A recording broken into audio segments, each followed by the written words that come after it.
Yeah. Right. Hello. Hello. How are you doing?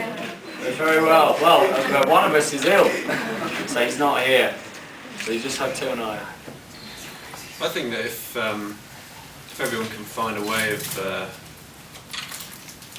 working that means that bands can continue making records, then I think downloading is basically a brilliant thing. Because it means people have access to so much music, and it's much easier to get hold of any kind of music you want.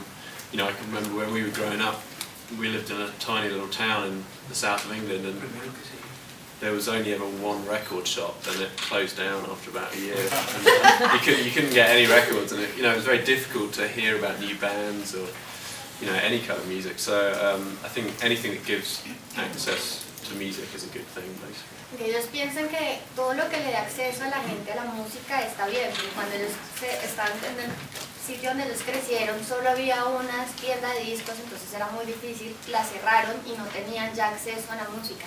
Entonces el hecho de que hayan nuevos medios para acceder a nuevos artistas y a nuevas bandas les parece maravilloso, que de esta manera se pueda distribuir y se pueda conocer nueva música.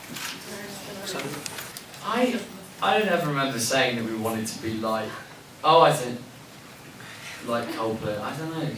I don't really like Coldplay. Or particularly like U2. But I do want to, I think one of the things that defines us as a band, and a particular reason why we love U2 especially, is that sense that their music seems to cross so many divides of culture and language and belief, whatever it might be.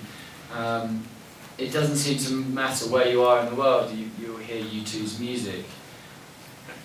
Excuse me. And I think there's something very powerful about that, something very special about that. And we wanted to emulate that ourselves, but we didn't want to be just the next U2 or be like U2 particularly. I think we just wanted to have that sense that our music could appeal to anyone, anywhere in the world, and we wanted to make it as big as possible, and in answer to that question about why we're in Colombia, we're in Colombia because every day on our website we keep getting hundreds, if not thousands, of messages from people in Colombia saying, when are you coming to Colombia? Come here, we want you to come here and play your music. We love you guys. And so that's why we're here. And so I suppose, in a way, we are succeeding in doing what we said at the start, which was trying to spread our music as far and as wide as possible. I suppose that's what U2 and Coldplay have done very well themselves. Okay. No se acuerda realmente cuándo lo dijo ni por qué, porque no es una música que realmente o particularmente le guste, pero que lo que él piensa que trató de decir es que grupos como U2 y Coldplay han logrado trascender más allá de las barreras culturales, idiomáticas, y eso es lo que ellos quieren hacer con la música, que en cualquier parte tú oigas y realmente sea algo que te llene o te toque sin necesidad de entenderlo o no, y sin importar el idioma. Entonces realmente sienten que lo han estado logrando, porque respecto a alguien que preguntó por qué están en Colombia, él está diciendo que está en Colombia porque han recibido un montón de mensajes y que les agradecen a todos los fans que les han escrito que vengan a Colombia y que por eso están aquí, y que en cuanto a eso es lo que ellos querían y creen que lo están lográndolo, trascender sobre las barreras culturales y todo, y llegar y hacer que su música llegue a todas partes.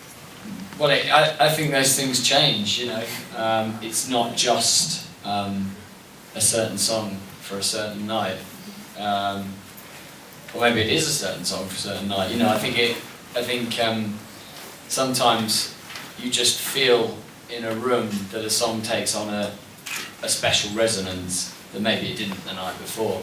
But I think of all the songs, Perfect, especially at the moment with the new record, I think that one particular song, Perfect Symmetry, stands out particularly because right from the moment that I got the first demo from Tim, I knew that we were on to something really great with that song, and I couldn't wait to sing it. You know, I knew that it was going to be perfect for my voice.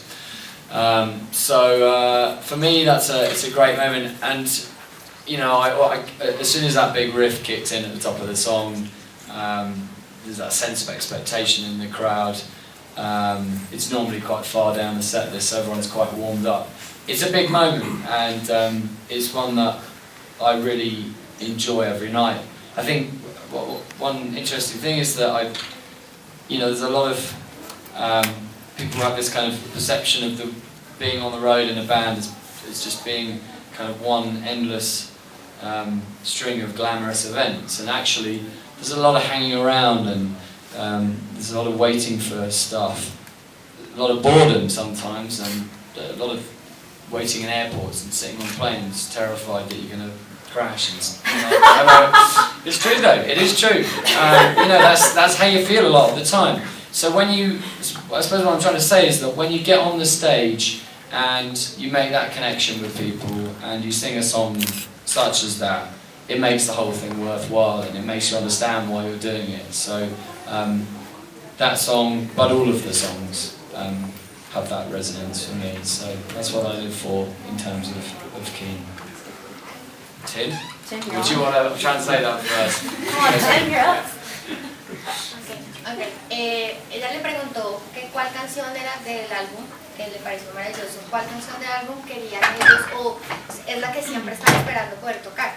Entonces, evidentemente hablaron del proceso, pues Tom habló del proceso desde que empezaron el álbum, empezaron a unir el material, sintieron que iba a ser un excelente álbum y que realmente no hay una canción porque cada día tiene su atmósfera y cada audiencia tiene una manera particular de percibir alguna canción que puede que haga que esa sea la canción de la noche, pero que todas, y que en el proceso de grabación y de esperar y las giras y el miedo a los aviones y que te vayas a chocar y todo esto, el momento como que hace que todo eso valga la pena es cuando ellos ya están en el escenario frente a una cantidad de personas que están cantando una canción, pero que Perfect Symmetry podría llegar a ser una de esas canciones mágicas de la noche que hace que todo sea como maravilloso y que todo valga la pena, pero que realmente no hay una canción que los haga, sino que es como todo un proceso y que dependiendo de la audiencia y todo es lo que hace que las canciones sean maravillosas.